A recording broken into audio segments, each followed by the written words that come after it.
السلام عليكم. لا تنسوا الاعجاب بالفيديو والاشتراك في القناة تشجيعا لنا لنستمر بنشر المزيد إن شاء الله. صرح رئيس نادي الاتحاد أنمر الحائلي أن دعم الأمير الوليد بن طلال الذي قدمه هو دعم لنادي الوطن وليس له، شاكرا الأمير على هذا الدعم.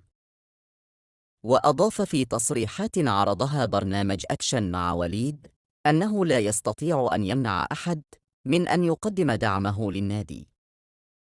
من جهته رد الناقد الرياضي عبد العزيز الزلال مؤكدا أنه لو لم يكن أنمر الحائلي رئيسا لنادي الاتحاد لم يكن ليقدم الأمير الوليد بن طلال دعما له بمبلغ 3 مليون ريال.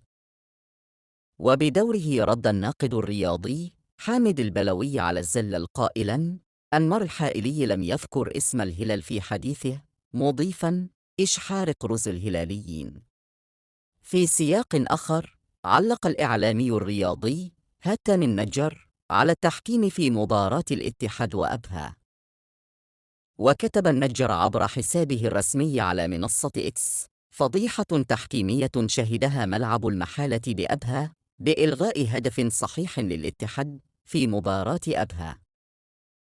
نعم، الاتحاد سيء فنيا ومدربه أثبت فشله ولاعبون بلا ردة فعل، ولكن إلغاء هدف بحجة التقنية التي كشف سمير عثمان عن كارثة قد تشهدها ملاعبنا إذا أثبت أن التقنية تدخل فيها العنصر البشري، حسبنا الله ونعم الوكيل.